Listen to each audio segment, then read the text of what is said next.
Hello everyone, कैसे हैं आप लोग। विक्टर मेंटरशिप पे आपका स्वागत है। जैसा कि आप लोग जानते हैं, ये सीरीज आप लोग के लिए स्टार्ट की गई है और जिसमें हमने इंडियन ज्योग्राफी के एक एक टॉपिक को हमने एक्सप्लेन किया है। लास्ट क्लास किसकी थी? नेचुरल वेजिटेशन की। और जो बच्चे अभी इस चैनल पे नए हों वो हमारी प्रीवियस वीडियो जाकर देख सकते हैं। प्ले लिस्ट में सारी वीडियोस मिल जाएंगी।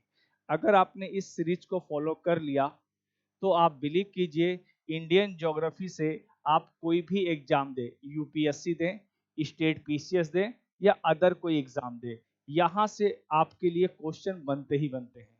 और इस सीरीज को फॉलो करने के बाद आप देखेंगे सीधे सीधे यहाँ से आप लोग को क्वेश्चन मिलने वाले हैं। चलिए बिना टाइम गवाए हम लोग चलते हैं आगे। देखिए, हम पढ़ेंगे आज का टॉपिक क्या है। इंडियन ड्रेनेज सिस्टम, यानी भारत का अपवाह प्रतिरूप। इसमें हम बहुत डिटेल से पढ़ेंगे और इस टॉपिक को करने के बाद आपके एग्जाम में कोई भी क्वेश्चन छूटेगा नहीं। देखो, भारत में मुख्य रूप से दो प्रकार की नदी तंत्र पाए जाते हैं, यानी रिवर सिस्टम पाया जाता है। एक होता है हिमालयन रिवर सिस्टम, एक होता है पेनिनसुलर। अब यहीं पे थोड़ा सा हम डिटेल समझ लेते हैं, हिमालयन और पेनिनसुलर में फर्क क्या है। हिमालय की नदियां वो होती हैं जो हिमालय से निकलती हैं, और हिमालय की नदियां क्या होती है? पेनेरियल होती है। इसका मतलब ये होता है इन नदियों में सालों भर पानी रहता है। वहीं साउथ इंडिया यानी पेनिनसुलर इंडिया की नदियों में पानी मॉनसून के मौसम में रहता है, अदर मौसम में यानी पानी बहुत कम होता है या तो नहीं होता है। वहीं हिमालयन रिवर काफी बड़ी होती है, वहीं साउथ इंडियन यानी पेनिनसुलर रिवर बहुत कम लंबाई वाली होती है। वहीं जो हिमालयन रिवर है वो नेविगेशन के लिए काफी अच्छा है, यानी जल परिवहन के लिए काफी अच्छी मानी जाती है। फॉर एग्जाम्पल, नेशनल वाटरवे 1, राष्ट्रीय जलमार्ग संख्या 1, जो प्रयागराज से लेकर हल्दिया तक जाता है, वो गंगा रिवर पे है। वहीं साउथ इंडिया की नदियां इस मामले में अच्छी नहीं है, क्योंकि वहां उनका टेरेंस कुछ ऐसा है, इसलिए यहां पर वाटर वे डेवलप नहीं हो पाता। लेकिन ऐसा नहीं कि इन नदियों का बेनिफिट नहीं है। ये नदियां हाइड्रो पावर प्रोजेक्ट के लिए यानी जल ऊर्जा के लिए काफी अच्छी मानी जाती हैं। वही हिमालयन रिवर क्या होती हैं?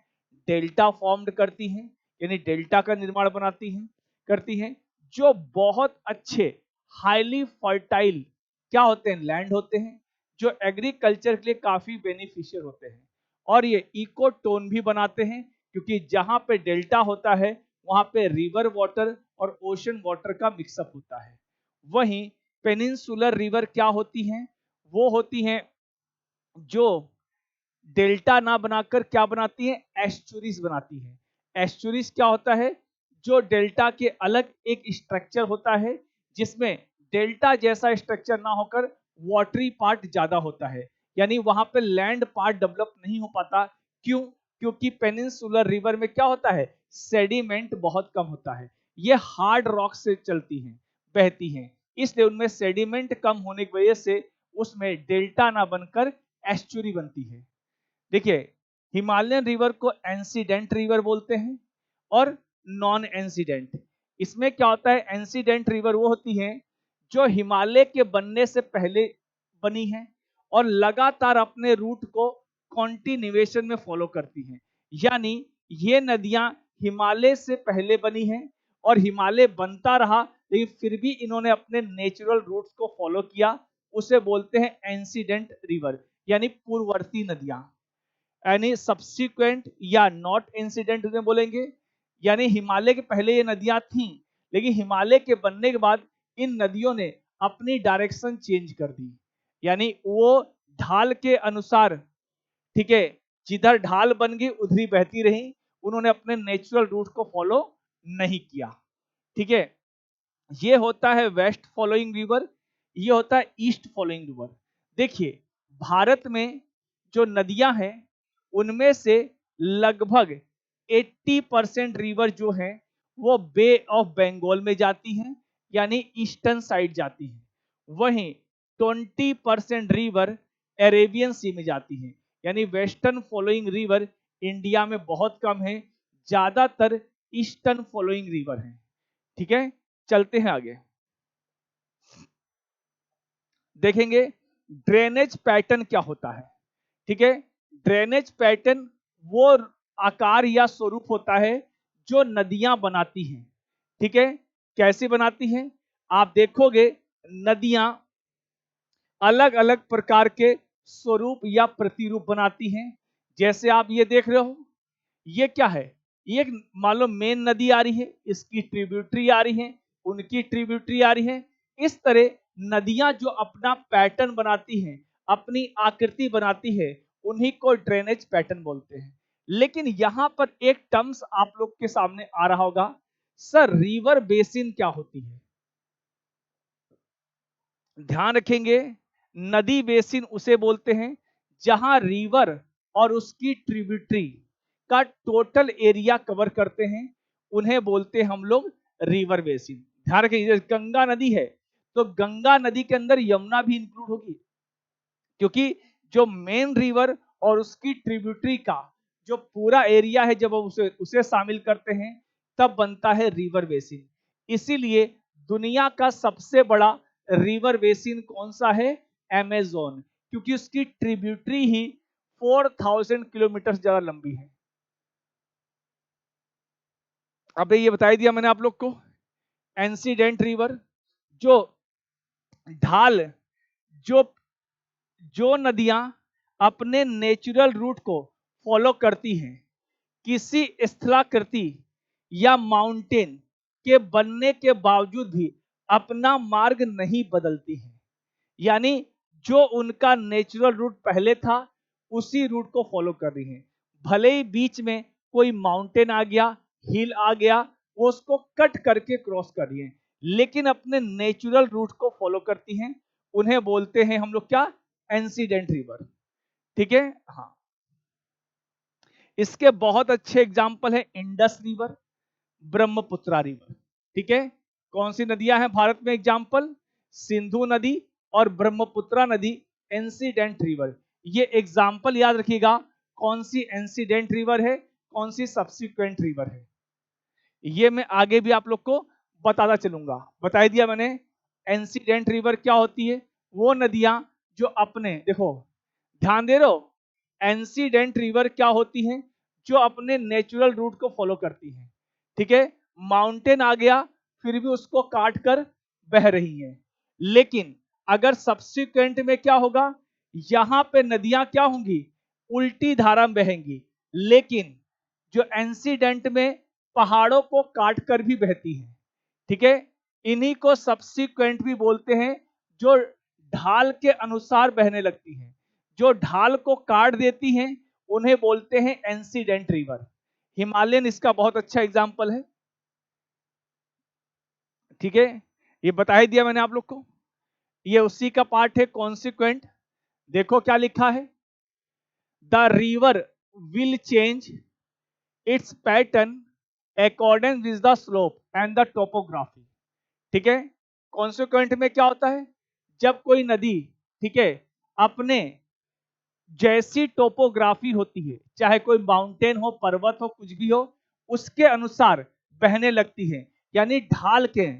इंसिडेंट में क्या था, जो ढाल के अनुरूप नहीं बह रही थी, अपने नेचुरल रूट को फॉलो कर रही थी, यानी ढाल को फॉलो नहीं कर थी, जहां पर्वत आ रहा था, टोपोग्राफी आ रही थी, उसको कट कर दे रही थी। ठीक है, तो ध्यान रखेंगे, जो टोपोग्राफी को कट कर दे उन्हें इंसिडेंट रिवर, जो कट ना करे उस ढाल के अनुसार बहे उसे बोलते हैं कॉन्सिक्वेंट रिवर। ठीक है, अब देखेंगे इंडिया में नदियों के अलग अलग पैटर्न बनते हैं, उनको हम देखते हैं। ठीक है, जैसे ट्रिल्स होता है, रेडियल होता है, सेंट्रीपिटल होता है, सेंट्रीफ्यूगल होता है, एक एक करके हम देखेंगे। ठीक है, कॉन्सिक्वेंट बता ही दिया। ठीक है, river flow through the journal slope of the area. ठीक है, इसमें क्या होता है, नदियां जो होती जनरली जो ढाल होती है उस ढाल को ही फॉलो करती हैं, कोई कटान नहीं करती हैं। इसका अच्छा एग्जाम्पल है गोदावरी, कावेरी। ये जैसे इंडिया में ज्यादातर नदियों की ढाल कहां है, ईस्ट की ओर है, तो ये नेचुरल ढाल को फॉलो कर रही हैं, इसीलिए इन्हें बोलते हैं हम लोग क्या, कॉन्सेक्वेंट रिवर। तो एग्जाम्पल भी याद रखेंगे, इन्हें अनुगामी नदी भी कहते हैं। कौन सी, गोदावरी और कावेरी। अभी मैं बस रिवर पैटर्न बता रहा हूं, क्योंकि अभी तक ये क्वेश्चन कम पूछे जाते हैं, लेकिन जिस तरह एग्जाम का पैटर्न दिन पे दिन चेंज हो रहा है, मे भी ऐसे क्वेश्चन भी एग्जाम में पूछे जाए, क्योंकि स्टेटमेंट में इस टाइप के क्वेश्चन आ सकते हैं। ठीक है, अब देखिए, यहां होता है डेंडेरिक, ट्रिल्स, ठीक है, देखो पैरेलर, ठीक है, डेंड्रेटिक क्या होता है, वो वृक्ष जैसा बना रहा है यहाँ पे, ठीक है। रेक्टेंगुलर क्या होता है, चौकोर टाइप का बना रहा है। एंगुलर ऐसे बना रहा है। सेंट्रीपीटल यानी बाहर से नदियां बीच में जा रही है अंदर की ओर, सेंट्रीफ्यूगल में बाहर हो जाएगा, इसको एनुलर भी बोलते हैं। देख लो बाहर की ओर नदियां जा रही हैं, बहुत ध्यान दे देना, ठीक है।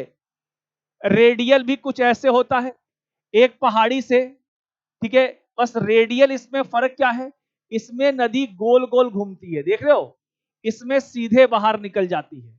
ध्यान रखिएगा इसी, ये छोटे छोटे बेसिक पॉइंट हैं, ठीक है।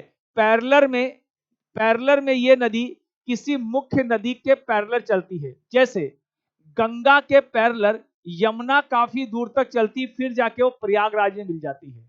यानी इन नदियों को याजू रिवर भी बोलते हैं।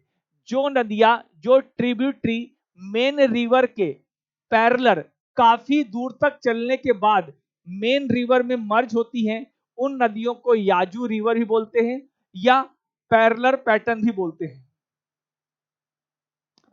अब देखिए यहां पे पैटर्न दे रखा है, डेंडेरिक पैटर्न दिखाई पड़ रहा होगा यहां पे, इसे हम वृक्षाकार अपवाह प्रतिरूप बोलते हैं।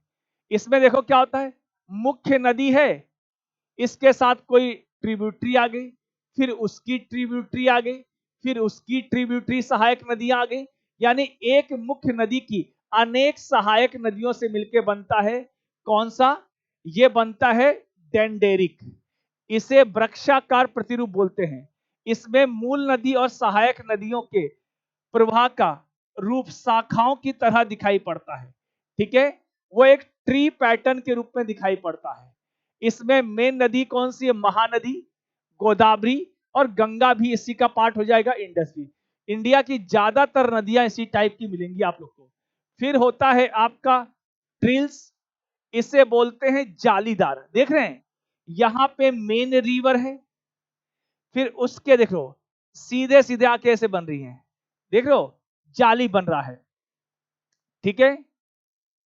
इसको इसको सब्सिक्वेंट भी बोलते हैं, ध्यान रखेंगे।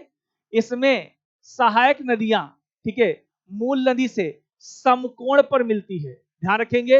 इसमें क्या होता है, इसमें राइट एंगल, याद रखिएगा यहां पे नदियां राइट एंगल पे मिलती हैं, ठीक है।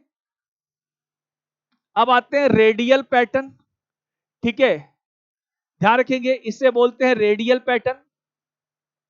इसमें क्या होता है, नदियां originate from a common area and flow all direction, यानी यहां पर क्या होता है, कोई एक पहाड़ी है, इसी पहाड़ी से सोन नदी, नर्मदा, ताप्ती ये निकल रही है। जब एक ही पहाड़ से नदियां कई दिशा में निकलती हैं तो उसको बोलते हैं रेडियल। इसका बहुत अच्छा एग्जांपल है अमरकंटक की पहाड़ियां, इसमें ले सकते हैं हम लोग, देखो यहां दिया भी है अमरकंटक प्लेटू, यहां से 3-4 नदियां निकलती हैं। एक होता है सेंट्रीपीटल, देखो एक होता है सेंट्रीफ्यूगल जो बाहर की ओर लगता है, एक होता है सेंट्रीपीटल जो सेंटर की ओर लगता है। तो सेंट्रीपीटल में क्या होता है, डेजर्ट की नदियां इसका बहुत अच्छा एग्जांपल है। जैसे अलग अलग पहाड़ों से नदियां निकलती हैं और बीच में जाकर मिल जाती हैं, ठीक है, यानी अलग अलग पहाड़ों से नदियां निकलकर बीच में जाकर मिल जाती हैं, ठीक है। तो इसे बोलेंगे सेंट्रीपीटल। इसमें बहुत अच्छा एग्जाम्पल है लोकटक लेक मणिपुर में, या सांभर लेक, ऐसी बहुत से एग्जाम्पल हैं। ये पैटर्न याद रखिएगा। इन पैटर्न को स्टेटमेंट में डालकर एग्जामिनर पूछ सकता है। ऐसे क्वेश्चन के पूछे जाने की संभावना बहुत ज्यादा है। रिवर क्या होती है अब बताने की जरूरत नहीं है। ये फ्रेश वाटर का सोर्स होता है, ठीक है। ये नदियां समुद्र या ओशन में जाके मिलती है, डेल्टा फॉर्म करती है, एग्रीकल्चर लैंड को फर्टाइल बनाती है, इकोनॉमी को सपोर्ट करती है, फ्रेश वाटर सप्लाई करती है। तो कई सारे मल्टीपल पर्पस यूज होता है, इसीलिए नदियों पे ज्यादातर मल्टीपर्पस प्रोजेक्ट बनते हैं। कोई मुझे बताएगा कमेंट बॉक्स में जिनको पता हो कि इंडिया का फर्स्ट मल्टीपर्पस प्रोजेक्ट कौन सा था? ठीक है, इंडिया का पहला मल्टीपर्पस प्रोजेक्ट कौन सा था? देखो इंडिया में मैंने बता दिया, दो रिवर सिस्टम मेन काम करते हैं ड्रेनेज सिस्टम। एक होता है हिमालयन, एक होता है पेनिनसुलर। यहां पर एक लाइन देख लीजिए आप लोग को, मैं इसको ड्रॉ कर दे रहा हूं। ये क्या है पहले ये समझिए। और यूपीएससी ने इस क्वेश्चन को पूछा था 1997 या 8 में एक बार पूछा था, और एक पूछा है 2010 और 12 के आसपास, ठीक है। दो बार पूछा है इसको। इसको बोलते हैं नेशनल वाटर डिवाइडेड। क्यों? यहां से कुछ नदियां इधर की ओर जाती हैं, कुछ इधर की ओर, कुछ यहां की ओर, यानी नेशनल वाटर डिवाइड के रूप में काम करता है। एग्जामिनर क्या करेगा? बस ये लाइन खींच के पूछ लेगा आपसे, इसे क्या बोलते हैं? National water divide. ये मैंने एनसीईआरटी के बुक से ही ये फिगर लिया है आप लोग के लिए। अब देखो यहां पर हर नदी का रिवर बेसिन दिया है। यूपीएससी इस पे भी क्वेश्चन पूछ चुका है। वो क्या करेगा, बहुत ध्यान समझिए, इसलिए बहुत इंपॉर्टेंट क्लास है ये। ध्यान से इसको देखिए, यहां पे ये देख रहे हैं, मैं कलर चेंज कर लेता हूं एक मिनट। ये देखिए यहां पे मैं इसको कलर कर रहा हूं। आप देखिए एग्जामिनर ने क्या किया था, केवल इस पार्ट को आपके क्वेश्चन में छाप देगा, प्रिंट कर देगा और पूछेगा ये कौन सा रिवर बेसिन है, तो कौन सी है? कृष्णा। अब हो सकता है केवल इतने एरिया को प्रिंट करके पूछ ले, ये कौन सा है? ताप्ती का है। इस तरह वो हो सकता है कावेरी का पूछ ले। इस तरह वो रिवर बेसिन का पूरा ये इमेज निकाल के कट कर देगा और पूछेगा कौन सा रिवर बेसिन है। ये याद रखिएगा, हर नदी का बेसिन देखो, गंगा का देखो इतना बड़ा है, ठीक है, कृष्णा का है, कावेरी का है, महानदी का है, गोदावरी का है। इस तरह ये रिवर बेसिन है। कई बार क्वेश्चन को इमेज कीजिए, एग्जामिनर किस तरह नए क्वेश्चन आपके लिए फॉर्म कर सकता है। ये क्लास उसी चीज को है। मैं सिंपल स्टार्ट कर सकता था, गंगा नदी, यमुना नदी, ये मेरे लिए कराना बहुत सिंपल था। लेकिन इस पैटर्न पे आपको थिंक करना है कि एग्जामिनर क्या सोच सकता है रिवर के बारे में। और river very very important topic है फॉर योर एग्जामिनेशन। अब देखेंगे हिमालयन रिवर सिस्टम में, एक एक करके समझेंगे, ठीक है। जो हिमालय से निकलती, मैंने बताया दिया आप लोग को, ग्लेशियर वाटर होता है, through out the year water source होता है। देखो हिमालयन रिवर में 2 टाइम वाटर मिलता है। एक तो मिलता है मॉनसून के टाइम, एक होता है समर में, जब गर्मी बहुत ज्यादा पड़ती है, टेम्परेचर बहुत हाई होता है, तो जब ग्लेशियर मेल्ट करते हैं उस टाइम भी वाटर का फ्लो हाई होता है, और जो मॉनसून के टाइम भी। इसलिए हिमालयन रिवर को पेनेरियल रिवर बोलते हैं, यानी इसमें through out the year water flow होता है। हिमालयन रिवर में 3 रिवर सिस्टम को हम काउंट करते हैं, इंडस, गंगा और ब्रह्मपुत्र, ठीक है। एक एक करके हम समझेंगे, सिंधु, गंगा और ब्रह्मपुत्र। अब देखेंगे इंडस रिवर में हम पढ़ने से पहले 2-3 बातों को पॉइंट करेंगे। ये आपके एग्जाम में क्वेश्चन पूछ सकता है। कैसे? ये पूछ सकता है नदी, इसका ओरिजिन कहां से हुआ है, लेंथ कितनी है। लेंथ में वो डेटा नहीं पूछेगा, वो स्टेटमेंट में डाल देगा, it is longest river, longest tributary of Indus, longest tributary of Ganga. इस टाइप के क्वेश्चन आपसे पुटअप कर सकता है, समझ गए? या इनकी ट्रिब्यूटरी पूछ सकता है, उनके ग्लेशियर पूछ सकता है। आप देखिएगा मैं कितने इंपॉर्टेंट पॉइंट लेके आया हूं। इंडस रिवर इंडिया की one of the largest river है।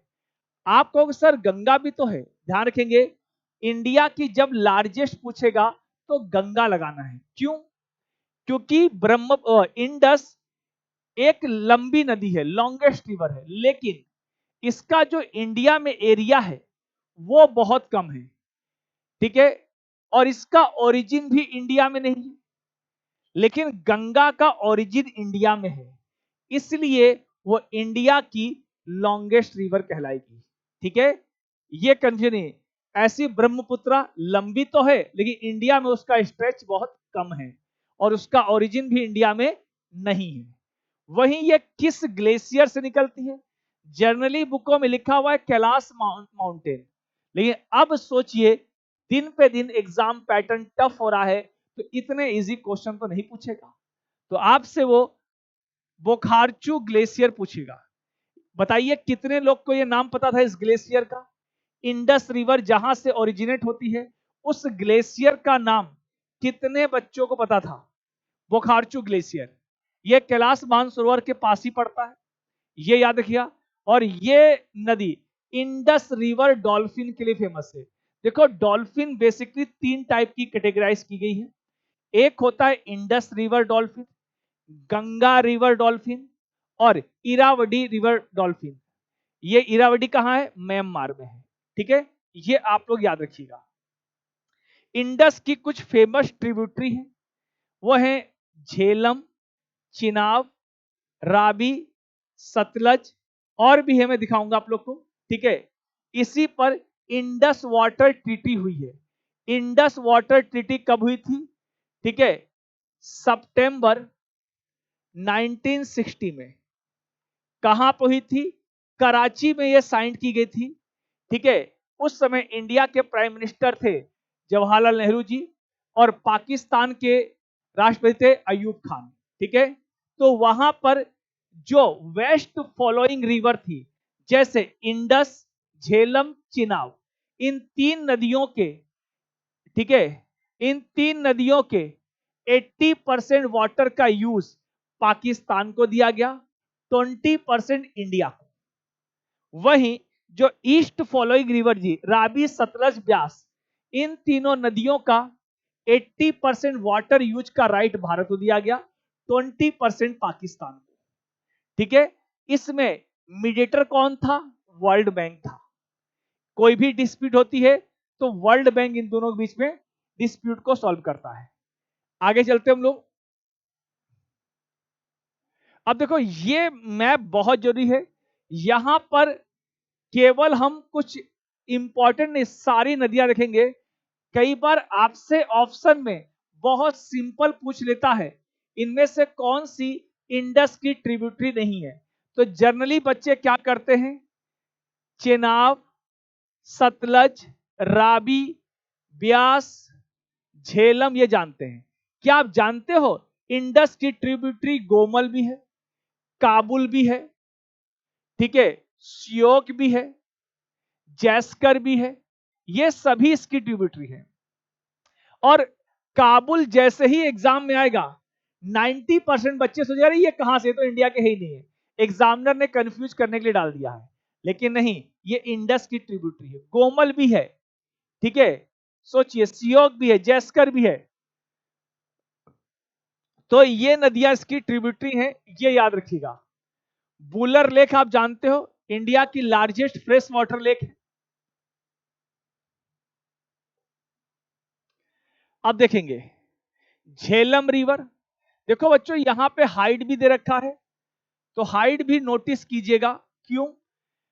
आपसे सीधे सीधे हाइट तो नहीं पूछेगा, लेकिन अगर वो चार नदियों को देख के पूछ लेगा इनको अरेंज कीजिए डिसेंडिंग ऑर्डर में या असेंडिंग ऑर्डर में। तो अगर लेंथ पता नहीं होगी तो कैसे करोगे? तो एक दो बार देख लेना, रटना नहीं है, बस दिमाग रखना कि वहां पे एग्जाम में आए तो एलिमिनेट कर सको। ठीक है, तो ये ध्यान रखेंगे, ये इंडस की ट्रिब्यूटरी है और इंडस की लार्जेस्ट ट्रिब्यूटरी कौन सी है, लॉन्गेस्ट? तो इंडस की सबसे बड़ी ट्रिब्यूटरी कौन सी है, आप लोग कमेंट बॉक्स में बताइए। ठीक है, बाकी बताऊंगा आप लोग को। ठीक है, झेलम नदी है। ठीक है, ये कहां से निकलती है? यहां पे एक है बेरी नाग लेक, वहां से निकलती है और पीर पंजाल माउंटेन से होते हुए ये कश्मीर वैली में प्रवेश करती है। यहां पर करेवा का मैदान है, करेवा, करेवा प्लेन है और करेवा प्लेन में ही किसकी, सैफरॉन की खेती होती है। सैफरॉन मतलब केसर, और इसके लिए कश्मीर वैली का एक डिस्ट्रिक्ट बहुत फेमस है, उसका नाम है पैम्पोर। और कश्मीर में केवल पैम्पोर वैली में ही केसर की खेती होती है। और पूरे इंडिया में लार्जेस्ट सैफरॉन प्रोड्यूसर स्टेट कौन सा है? जम्मू एंड कश्मीर। अगर वर्ल्ड वाइड बात करें तो वर्ल्ड वाइड सबसे ज्यादा जो सैफरॉन होता है वो होता है ईरान में। ठीक है, और इंडस की ट्रिब्यूटरी कौन सी है? चेनाब। चेनाब इंडस की सबसे बड़ी लार्जेस्ट ट्रिब्यूटरी है और ये दो स्ट्रीम होती हैं, जब ये दोनों मर्ज होती हैं तब बनती है, चंद्र एंड भागा, इनके मिलने से बनती है चेनाब। ठीक है, ये ध्यान रखेंगे। ये भी हिमाचल प्रदेश से होते हुए बहती है और पाकिस्तान में चली जाती है, इसीलिए मैंने हर नदी के सामने आपको लेंथ यहां पे लिख दी है। और झेलम रिवर के अंदर ही कश्मीर के अंदर ये दिखाई पड़ेगी झेलम रिवर, या डल झील के अंदर ये डोंगा दिखाई पड़ेगी। डोंगा क्या होती है? हाउस बोट होती है, इनको शिकारा भी बोलते हैं। डल लेक में टूरिज्म का मेन सोर्स ऑफ इनकम कहा जाता है इनको, काफी इंपॉर्टेंट है, इनको डोंगा भी कहा जाता है। इनमें बहुत सुंदर सुंदर कार्विंग की जाती है, उन कार्विंग को क्या बोलते हैं? खत्म बंद। क्या बोलते हैं? खत्म बंद।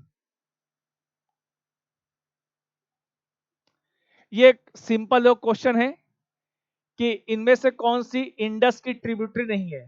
तो अभी बताओ आपको, श्योक है, बताया था मैंने, झेलम भी है, चिनाब भी है, लेकिन कोशी नहीं है। क्यों? बिकॉज ये गंगा की है। अब देखेंगे यहां पे रावी रिवर है, कितने पे है? 720 इसकी किलोमीटर की लेंथ है इसकी। और भी ये हिमाचल में रोहतांग पास के आसपास से निकलती है, और रोहतांग पास बताया था मैंने हिमाचल प्रदेश में है, one of the toughest route है। ये देखिए रावी रिवर दिखाई पड़ रही होगी आप लोग को, ये सभी इंडस की ट्रिब्यूटरी है। और जो हिमाचल की कुल्लू वैली है, कुल्लू वैली से होकर ही जाती है। तो कभी कुल्लू घूमने जाना हो, वहां पे एप्पल के बाग देखेंगे आप, गार्डन वहां पे बहुत फेमस एरिया है। और चंबा घाटी से भी होकर ये गुजरती है। वहीं ब्यास देखेंगे, ये भी इंडस की ट्रिब्यूटरी है, ये भी रोहतांग पास के आसपास से निकलती है। कुल्लू वैली, कुल्लू, चंबा, ये जितनी घाटियां हैं ये रिवर वैली के आसपास है और बहुत फेमस टूरिस्ट डेस्टिनेशन है आपके हिमालय में। और बताया था मैंने, हिमालय में जितने भी आपके टूरिस्ट प्लेस है वो ज्यादातर किसमें है? लेसर हिमालय में है। ये देखेंगे कुल्लू यह पड़ेगा हिमाचल प्रदेश में, ये ध्यान रखेंगे आप लोग। अब देखेंगे सतलज रिवर, इसलिए मैंने लेंथ लिख दी है। और ये कहां से निकलती है? राकस लेक। राकस लेक कई बार एग्जाम में पूछता है, लेकिन हो सकता है कि एग्जामिनर थोड़ा सा टफ कर दे क्वेश्चन। तो लैंगचेन खाम्बाब, ये ग्लेशियर का नाम है। ये बहुत से बच्चों को शायद ना पता हो, लेकिन ध्यान रखिए ये आप लोग के लिए लाया गया है, बहुत ढूंढ के क्वालिटेटिव कंटेंट है आप लोग के लिए। ठीक है, और ये सिपकीला पास को क्रॉस करके पहुंचती है आप लोग की हिमाचल प्रदेश और फिर पंजाब में। ठीक है। इस पे इंडिया का लार्जेस्ट प्रोजेक्ट बना हुआ है जिसे क्या बोलते हैं, भाखड़ा नैंगल। ठीक है, ये किस रिवर पे, सतलज पे ही है। पंजाब और हिमाचल प्रदेश का ज्वाइंट प्रोजेक्ट है ये इंडिया का लार्जेस्ट डैम भी है। ठीक है, ये देखेंगे भाखड़ा डैम। ठीक है, अब देखेंगे गंगा रिवर सिस्टम। गंगा की लेंथ देखो, ये है आप लोग की, और ये जहां से निकलती है उसे बोलते हैं गंगोत्री ग्लेशियर। आजकल गंगोत्री ग्लेशियर ना पूछकर एग्जाम में वो आपसे क्या पूछता है, गोमुख। मेन वो हिल्स या पहाड़ी है जहां से गंगा निकलती है उसे बोलते हैं गोमुख, और जहां पे निकलती है उस प्लेस में इसे भागीरथी कहते हैं। क्यों? क्योंकि गंगा ये कहलाती है हरिद्वार से, जहां पर भागीरथी और अलकनंदा का कन्फ्लुएंस होता है या संगम होता है। वो पंच प्रयाग की बात हम अभी आगे करेंगे। ठीक है, तो ध्यान रखिएगा, कभी गंगा का ओरिजिन, गंगा ये कहलाती है हरिद्वार से, जहां पे ओरिजिनेट होती हैं वहां पर हम इन्हें क्या कहते हैं, भागीरथी। ये पॉइंट याद रखिएगा आप लोग। ये देखिए, यहां पर दिखाई पड़ रहा होगा आप लोग को गंगा की ट्रिब्यूटरी। देखेंगे, ये ऊपर वाली होगी लेफ्ट बैंक। लेफ्ट बैंक में कौन सी है, रामगंगा, घाघरा, गोमती, गंडक, कोसी, महानंदा। ठीक है, वही राइट बैंक कौन सी है, यमुना है। ठीक है, सोन है, पुनपुन है, हुगली है, ये सभी है। ये देखेंगे, क्योंकि आजकल वो सिंपल क्वेश्चन ना पूछ के left bank tributary, right bank, ध्यान रखिए, जिधर से नदी, जहां से नदी ओरिजिनेट होती है और जिधर जाती है, जिस साइड जाएगी उसी डायरेक्शन में आपको देखना। फॉर एग्जांपल मैं सामने देख रहा हूं, तो ये देखिए, ये लेफ्ट है, ये राइट है, तो वही चीज है, जिधर आप जा रहे हैं उस डायरेक्शन की ओर जो आपका राइट हैंड होगा वो राइट होगा, और जो लेफ्ट होगा वो लेफ्ट होगा। तो जिधर आप देख रहे हैं, ठीक है, तो ध्यान है, गंगा नदी इधर इधर जा रही है, तो इसका लेफ्ट होगा ऊपर वाला, राइट होगा नीचे वाला। ठीक है, ठीक है, बता दें सबसे बड़ा नदी तंत्र है, सहायक नदी बता दी मैंने, यमुना है आपकी राइट बैंक, फिर है आपकी सोन है, पुनपुन है, और लेफ्ट बैंक कौन सी है, रामगंगा, गोमती, घाघरा, गंडक, कोसी, महानंदा। ठीक है, और गंगा की लॉन्गेस्ट या लार्जेस्ट ट्रिब्यूटरी कौन सी है, यमुना है। उसके बारे में हम अलग से बात करेंगे। ये आते हैं पंच प्रयाग। इन पे अक्सर बच्चे कंफ्यूज होते हैं, लेकिन बिलीव कीजिए आज के बाद आप इस पे कंफ्यूज कभी नहीं होंगे। क्यों, मैं बताता हूं। अक्सर आपको याद करने में सर रटना पड़ता है, बिल्कुल नहीं रटना है। एक तरीका बता रहा हूं, यहां पे देखिए, ये अलकनंदा लिखा है, और अलकनंदा ये ब्लू वाली लाइन है, यानी अलकनंदा सब में कॉमन है। तो क्या करना है, आपको करना है अलकनंदा प्लस भागीरथी, ये क्या हो जाएगा, देवप्रयाग। अलकनंदा प्लस मंदाकिनी, रुद्रप्रयाग। अलकनंदा प्लस पिंडार, ये हो जाएगा कर्णप्रयाग। अलकनंदा प्लस नंदाकिनी, नंदप्रयाग। अलकनंदा प्लस धौली गंगा, ये हो जाएगा विष्णु प्रयाग। अब कैसे याद करना है, ये अलकनंदा आपको याद नहीं करना है, इसको कट कर दो। क्यों, सब में अलकनंदा है, क्यों याद करना है, जब दिमाग में रहेगा। आपसे जब भी पूछेगा देव प्रयाग, तो कैसे करना है, देव की शादी किससे हुई, भागीरथी से। तो देव प्रयाग जब पूछेगा, भागीरथी प्लस अलकनंदा। देव किसकी हुई, देव की शादी भागीरथी से, तो देव प्रयाग जब बोलेंगे तो भागीरथी तो है, साथ में अलकनंदा अपने आप इंक्लूड है, अंडरस्टूड है, समझ गए। तो अलकनंदा प्लस भागीरथी जहां पे मिलेंगी वो हो जाएगी आपकी देवप्रयाग। ऐसे रुद्र की शादी मंदाकिनी से, तो रुद्रप्रयाग में अलकनंदा प्लस मंदाकिनी। कर्ण की शादी पिंडारी से, तो कर्णप्रयाग में अलकनंदा पिंडार। नंद की शादी नंदिनी से, तो नंद प्रयाग में अलकनंदा नंदाकिनी। विष्णु की शादी धौली से, तो विष्णु प्रयाग में अलकनंदा धौली गंगा। समझ गए? यानी अलकनंदा आपको याद नहीं करना, बस देव की शादी भागीरथी से, रुद्र की शादी मंदाकिनी से, कर्ण की पिंडार से, नंद की नंदिनी से, विष्णु की धौली से। और देखो बद्रीनाथ, ठीक है, बद्रीनाथ से कौन सी निकलती है? अलकनंदा। केदारनाथ से मंदाकिनी, गंगोत्री से भागीरथी, यमुनोत्री से यमुना। ये उत्तराखंड के 4 धाम हैं, याद कर लीजिए।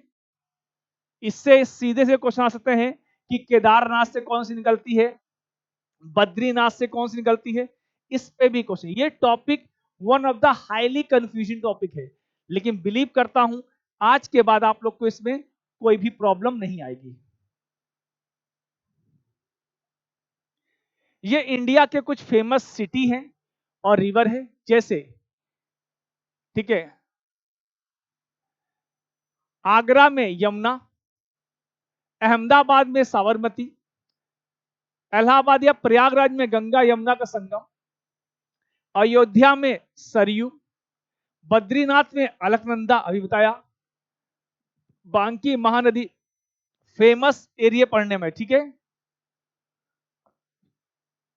भागलपुर गंगा, कोलकाता हुगली, कटक उड़ीसा में है महानदी, न्यू दिल्ली यमुना, डिब्रूगढ़ ब्रह्मपुत्र, ठीक है। तो ये इंपॉर्टेंट सिटी और रिवर है, इन पे भी क्वेश्चन आजकल एग्जाम में पूछे जाते हैं। ये देखो रुद्रप्रयाग आ गया पंचप्रयाग पे। रुद्रप्रयाग में कौन सी होगी? क्या कहा था? रुद्र की शादी किससे हुई? मंदाकिनी से। देख लो, अलकनंदा मंदाकिनी, मिल गया हमें आंसर भी। देख रहे हैं, इस तरह याद किए। कोई भी आप ट्रिक बना सकते हैं, क्योंकि कुछ चीजें ट्रिक पे थोड़ी आसान हो जाती है, सब नहीं, सब कुछ ट्रिक पे बेस्ड नहीं करना है, क्योंकि फिर बहुत सारी ट्रिक हो जाएंगी, फिर वहां भी आपको कंफ्यूजन होगी, ध्यान रखेंगे। अब देखेंगे यमुना रिवर। यमुना पे बहुत बार क्वेश्चन आता है। ये इनकी जो ब्रैकेट में लिखी हाइट है, ठीक है, ये कहां से निकलती है? यमुनोत्री ग्लेशियर से, या बंदर पूछ हिल से, या पहाड़ी से निकलती है। ये याद रखिएगा, ये दोनों ही पॉइंट दे रखे हैं। और ये गंगा की लॉन्गेस्ट ट्रिब्यूटरी है, ये भी पता होना चाहिए आप लोग को। और यही नदी प्रयागराज में गंगा से जाकर मर्ज हो जाती है या ज्वाइन हो जाती है, वहीं में बनता है संगम। और अभी यूपी पीसीएस प्रीलिम्स में यह क्वेश्चन पूछा गया था कि आपको यमुना की ट्रिब्यूटरी को अरेंज करना था फ्रॉम वेस्ट टू ईस्ट। तो देखिए पहले कौन सी है? चंबल, सिंध, बेतवा और केन, ये ऑर्डर था। चंबल, सिंध, बेतवा, केन, यही लाइन थी एग्जाम में। तो ऐसे क्वेश्चन भी एग्जाम में पूछे जाते हैं, ध्यान रखेंगे, ऐसे क्वेश्चन भी। तो एग्जामिनर कहां से चीजें पूछ लेगा ये शायद आप भी नहीं सोचते, लेकिन हमें कॉन्सेप्ट को क्रिस्टल क्लियर करना है, ठीक है।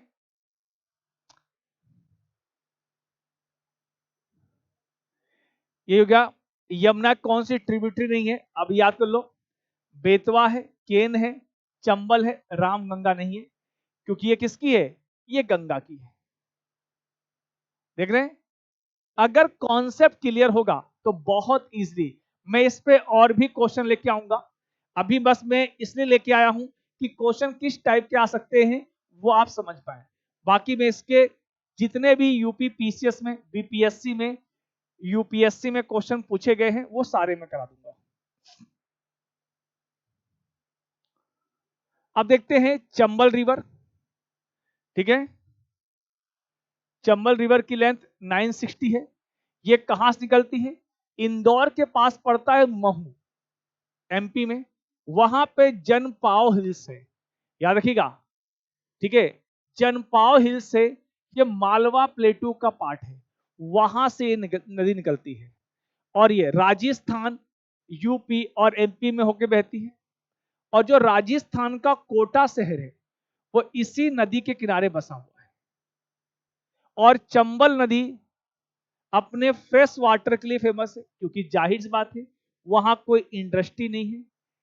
चंबल के डाकू आपको फेमस ही हैं, सुना ही होगा आप लोगों ने, इसलिए वहां पे कोई इंडस्ट्री नहीं है। ये चंबल रिवर ब्रिज है, मुरैना के पास पड़ता है। ठीक है, ये देखेंगे इसमें बहुत सहायक नदियां हैं।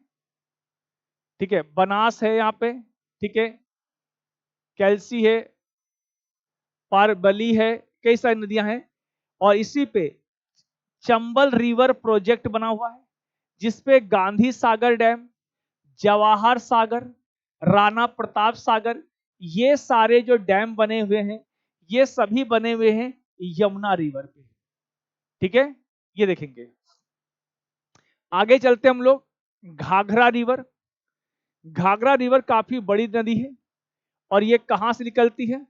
मांगचू ग्लेशियर से। ध्यान रखिएगा, आज अभी ब्रह्मपुत्र रिवर का जो ग्लेशियर है वो पूछा गया था एग्जाम में। ठीक है, और इसकी ये हिमालयन से रिवर निकलती है, पेनेरियल रिवर है, यानी माउंटेन को कट करके अपने नेचुरल रूट को फॉलो करती है। ठीक है, और इसकी ट्रिब्यूटरी कौन सी है? टीला, सेती, बेरी। कई बार ऐसी नदियां हमारे लिए कंफ्यूजन हो जाती है क्योंकि हम इनको इग्नोर कर देते हैं। कहते हैं ना, यूपीएससी कहता है कि जिसको आप इग्नोर करोगे उसको मैं पूछूंगा, तो आपके नजर में किसी भी टॉपिक को इग्नोर नहीं करना है। और ये सास पानी नाम का एक बहुत बड़ा गॉर्ज बनाती है। ठीक है, कोसी नदी, ये नदी नेपाल से निकलती है और इसको पहाड़ों में अरुण रिवर भी बोलते हैं। और ये बिहार में अपने बाढ़ के लिए, फ्लड के लिए, ठीक है, बहुत बदनाम है, इसलिए इसको सौरो ऑफ बिहार भी कहते हैं। क्या कहते हैं? Sorrow of Bihar. नेपाल से निकलती है और अपने बाढ़ के लिए बदनाम है। वही दामोदर रिवर, ये इंडिया की हाईली पोल्यूटेड रिवर है, सबसे ज्यादा प्रदूषित नदी मानी जाती है। और ये छोटा नागपुर प्लेटू से निकलती है और रिफ्ट वैली में फ्लो करती है। रिफ्ट वैली क्या होती है? जब कोई लैंड टेक्टोनिक प्रोसेस से डाउनवर्ड हो जाए मिडिल पार्ट, और साइड वाला अपवर्ड हो जाए, तो जो डाउनवर्ड पार्ट है जिससे वो वैली फॉर्म्ड हुई है उसे बोलते हैं हम लोग रिफ्ट वैली। क्या बोलते हैं? Rift valley. इंडिया में ओनली 3 रिवर हैं जो रिफ्ट वैली में फ्लो करती हैं। वो कौन कौन सी हैं? नर्मदा, ताप्ती और दामोदर। 3 रिवर हैं, 3 रिवर जो रिफ्ट वैली में फ्लो करती है। बराकर रिवर, ठीक है, बराकर को सौरो ऑफ बंगाल बोलते हैं। ये किसकी? ये आपकी दामोदर की ही ट्रिब्यूटरी है। कई बार दामोदर को सौरो ऑफ बंगाल बोलते हैं। तो जैसा ऑप्शन मिलेगा वैसा करेंगे। अगर हमें बराकर मिलेगा तो पहले हम इसे करेंगे, नहीं तो कॉमन बुकों के अंदर दामोदर को ही सौरो ऑफ बंगाल कहते हैं। जैसे सौरो ऑफ बिहार बोलते हैं कोसी को, वैसे सौरो ऑफ बंगाल बोलते हैं किसको? दामोदर को। ठीक है, महानंदा, ये गंगा की लेफ्ट हैंड की लास्ट ट्रिब्यूटरी है। ये क्वेश्चन पूछा गया है यूपीएससी और यूपीपीसीएस में। ठीक है, तो ध्यान रखेंगे गंगा की लेफ्ट बैंक की लास्ट ट्रिब्यूटरी है। जैसे राइट बैंक की कौन सी है? हुगली है। सोन नदी अमरकंटक की पहाड़ियों से निकलती है। ठीक है, और ये आरा जिला जो पटना के पास पड़ता है, आरा जिला के पास गंगा को ज्वाइन करती है। ठीक है, और गंगा की ये राइट बैंक ट्रिब्यूटरी है। राइट बैंक ट्रिब्यूटरी बहुत कम है, यमुना है, सोन है, पुनपुन है और हुगली है। तो 4 नदियां याद रखिएगा, एग्जाम में क्वेश्चन यहां से पूछे जाएंगे। अब आते हैं ब्रह्मपुत्रा रिवर, काफी लंबी है और ये निकलती कहां से है? कैलाश रेंज तो हर जगह मिलेगा आपको, लेकिन यही क्वेश्चन अभी पूछा गया था यूपी पीसीएस और बीपीएससी में। चेमयंगडुंग ग्लेशियर, चेमयंगडुंग ग्लेशियर, ये याद रखिएगा। ये नदी जब तिब्बत से निकलती है वहां पर इसको बोलते हैं सांगपो। अरुणाचल प्रदेश में बोलते हैं दिबांग, असम में बोलते हैं ब्रह्मपुत्रा, और बांग्लादेश में बोलते हैं जमुना। ध्यान रखेंगे। देखिए, और गंगा को बांग्लादेश में बोलते हैं पद्मा। तो जमुना, और ये यमुना नहीं, जमुना है। ब्रह्मपुत्र को बांग्लादेश में जमुना बोलते हैं और गंगा को पद्मा। जब ये दोनों मिल जाती हैं तब कहलाती है मेघना, और मेघना ही बनकर ये बनाती है वर्ल्ड लार्जेस्ट डेल्टा सुंदरबन। ये याद रखिएगा। और ब्रह्मपुत्र रिवर में ही वर्ल्ड लार्जेस्ट आइलैंड है जिसे बोलते हैं माजुली। माजुली रिवर आइलैंड है वर्ल्ड लार्जेस्ट, जो असम में ही पड़ता है और यूनेस्को की वर्ल्ड हेरिटेज साइट में भी काउंट होता है। ये याद रखिएगा। ब्रह्मपुत्रा की ट्रिब्यूटरी कौन कौन सी है ये देख लेंगे हम लोग। ये देखिए साफ साफ लिखा है लेफ्ट बैंक ट्रिब्यूटरी कौन सी है? बूढ़ी दिहांग, धनसिरी, केलांग। वही राइट बैंक ट्रिब्यूटरी कौन सी है? सुबनसिरी, केमांग, मानस और संकोच। ये लेफ्ट और राइट याद रखिएगा, इनसे सीधे सीधे आपके एग्जाम में क्वेश्चन पूछे जाएंगे। ये बात आप लोग याद रखिएगा। अब आते हैं पेनिनसुलर रिवर, प्रायद्वीपीय नदियां। देखो प्रायद्वीपीय नदी किन्हें बोलते हैं? जो ये ट्रायंगल वाला पार्ट होता है इसके बीच की नदियों को बोलते हैं पेनिनसुलर। इसमें सबसे लॉन्गेस्ट रिवर है गोदावरी, इसको दक्षिण गंगा और बूढ़ी गंगा भी बोलते हैं। ठीक है, क्योंकि गंगा के ये साउथ में है इसलिए, और स्पिरिचुअल वैल्यू इसकी इक्वल है गंगा के, क्योंकि इसके पास भी नासिक में कुंभ मेला आयोजित होता है। ठीक है, ये नासिक के पास त्रिंबकेश्वर नामक पहाड़ी से निकलती है। याद रखिएगा, त्रिंबकेश्वर से निकलती है। इसकी ट्रिब्यूटरी हम देख लेंगे। ये महाराष्ट्र, मध्य प्रदेश, छत्तीसगढ़, उड़ीसा और आंध्र प्रदेश में फ्लो करती है। इसकी ट्रिब्यूटरी याद करेंगे आप लोग, ध्यान रखेंगे। वर्धा, वेनगंगा, पेनगंगा, इंद्रावती।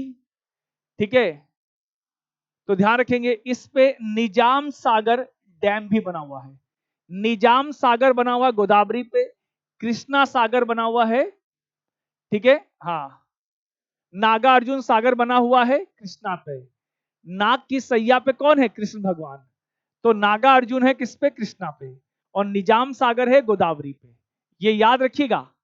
ये देखो, ये इसका रिवर बेसिन है। ऐसे फिगर याद रख लेना एग्जाम में, ये पूछेगा एग्जाम में ऐसे करके। ठीक है, ये चीज जरूर से। इसकी लेंथ कितनी है? 1465 किलोमीटर। इसकी ट्रिब्यूटरी बताई दी मैंने, पेनगंगा, इंद्रावती, प्रणहिता, मंजरा। ट्रिब्यूटरी के नाम भी याद रखिए जरूर से आप लोग। कृष्णा नदी, ये सेकेंड लॉन्गेस्ट रिवर है पेनिनसुलर इंडिया की। ये महाबलेश्वर की पहाड़ियों से निकलती है। ठीक है, महाबलेश्वर से। इसकी ट्रिब्यूटरी कौन सी है? कोयना, तुंगभद्रा, भीमा। भीमा मल्टीपल टाइम पूछी गई है, इंद्रावती पूछी गई है। बाकी आप देख लीजिए इसकी ट्रिब्यूटरी अलग से, ये रही कृष्णा की ट्रिब्यूटरी, भीमा, कोयना, घाट प्रभा, माल प्रभा, वर्धा। देखो वर्धा दो प्रकार की है।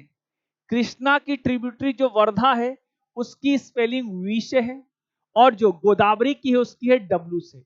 ये पूछा गया क्वेश्चन है उड़ीसा स्टेट पीसीएस में, ठीक है। और भीमा नदी देखो, नागा अर्जुन सागर है कृष्णा पे, और निजाम सागर गोदावरी पे। कावेरी ये कर्नाटक की ब्रह्मगिरी हिल्स से निकलती है, कोगाडू डिस्ट्रिक्ट से। लेंथ इसकी 800 किलोमीटर के आसपास है, और अभी रिसेंटली चर्चे में भी है कर्नाटक और तमिलनाडु के बीच में कावेरी रिवर डिस्प्यूट के बारे में। इसकी ट्रिब्यूटरी देखेंगे हम लोग, काबनी, भवानी, अमरावती, नोयल, ये इसकी ट्रिब्यूटरी है। देखो, हारंगी, लक्ष्मण तीर्था, काबनी, भवानी, नोयल, अमरावती, अर्कावती। यूपीएससी ने 2007 और 9 में क्वेश्चन पूछा है इस पे। स्टेट पीसीएस में मल्टीपल टाइम पूछा गया है, और ये one of the favourite river है यूपीएससी की।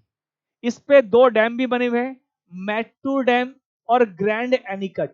ये दोनों कावेरी रिवर पे बने हुए हैं। इनके नाम आप लोग को याद होने चाहिए। महानदी ये निकलती है छत्तीसगढ़ रायपुर के सिवसा पहाड़ी से, और ये बे ऑफ बंगाल में जाती है, और उड़ीसा में इंडिया का लॉन्गेस्ट डैम बना हुआ है इस पे, हीराकुंड पे। ठीक है, हीराकुंड जो प्रोजेक्ट इसी नदी पे है, महानदी पे, और इंडिया का वो लॉन्गेस्ट डैम है, ये पता होना चाहिए आप लोग को। इसकी ट्रिब्यूटरी कौन सी है? हसदेव, मंड, इब, जोंग, ओंग, टेल। टेल 2 टाइम पूछा गया है आपके आंध्र प्रदेश पीसीएस में, ठीक है। तो कई सारे स्टेट में पूछे गए हैं ये क्वेश्चन, ठीक है। उड़ीसा पीसीएस में पूछा गया है ये क्वेश्चन, और यूपीएससी में अभी तक नहीं पूछा गया, तो हो सकता है वहां पूछ ले। और यूपीएससी से जुड़े हुए जितने एग्जाम है, चाहे सीडीएस, एनडीए, वहां के लिए भी ये क्लास वेरी वेरी इंपॉर्टेंट है। चिल्का लेक उड़ीसा में ही है, जो लार्जेस्ट सॉल्टी लगून लेक है। नर्मदा नदी अमरकंटक के प्लेटू से निकलती है, और वेस्ट फ्लो करने वाली, वेस्ट फॉलोइंग रिवर में इंडिया की लॉन्गेस्ट रिवर है, वेस्ट फॉलोइंग, पश्चिम दिशा में जाने वाली, और ये रिफ्ट वैली से बहती है, और जबलपुर के आसपास ये धुआंधार जलप्रपात बनाती है, वाटरफॉल बनाती है, ये याद रखिएगा।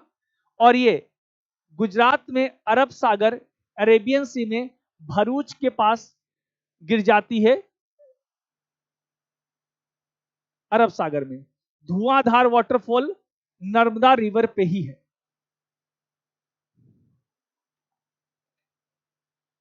इसकी ट्रिब्यूटरी देख लेंगे, हिरन, कोलार, वरना, छोटी तावा, तावा, ये इसकी ट्रिब्यूटरी है।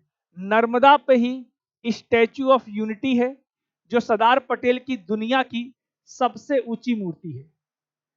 ताप्ती रिवर ये भी अमरकंटक के आसपास से निकलती है, बैतूल डिस्ट्रिक्ट से, एमपी के, ठीक है। और ये भी रिफ्ट वैली से होकर बहती है, ध्यान रखेंगे, ये भी रिफ्ट वैली से होकर बहती है। इसकी सहायक नदियों बताई दी, गोमई, बोरी, सुकी, अनर, ये सभी ताप्ती की ट्रिब्यूटरी है, ठीक है। ये याद रखिएगा, बहुत इंपॉर्टेंट क्लास है आप लोग के लिए। लूनी राजस्थान की लॉन्गेस्ट रिवर सिस्टम है, अजमेर के पास से अरावली पहाड़ियों से निकलती है, और ये रन ऑफ कच्छ में जाकर खत्म हो जाती है। इसकी सहायक है सुकरी, जवई, बंडी, ये सभी इसकी ट्रिब्यूटरी है, किसकी? लूनी की। और ये एकमात्र नदी है जो डेजर्ट को क्रॉस करके रन ऑफ कच्छ में जाती है, और इसका पानी बालूत्रा तक मीठा रहता है, यानी फ्रेश वाटर रहता है, उसके बाद ये सॉल्टी होता है। साउथ इंडिया में आपको पता ही होगा, ठीक है, पेरियार रिवर केरल की सबसे इंपॉर्टेंट रिवर है, लेकिन सबसे लंबी कौन सी है? भारत भूजा, ये याद रखेंगे। ये देखेंगे यहां पे पेरियार लेक भी है, तो चलिए बच्चों, ये थी आज की क्लास। होपफुली आपको मजा आया होगा, कुछ सीखने को मिला होगा। अगर क्लास पसंद आए तो सभी लोग लाइक, शेयर एंड सब्सक्राइब करना बिल्कुल ना भूलें। और ये टॉपिक आपको यूपीएससी, स्टेट पीसीएस और अदर जो यूपीएससी रिलेटेड एग्जाम है, चाहे वो एनडीए, सीडीएस, सभी के लिए इंपॉर्टेंट है। तो क्लास जरूर देखिए और अपना वैल्यूएबल फीडबैक जरूर दीजिए। तो चलिए मिलते हैं नेक्स्ट क्लास में, तब तक के लिए धन्यवाद, थैंक यू।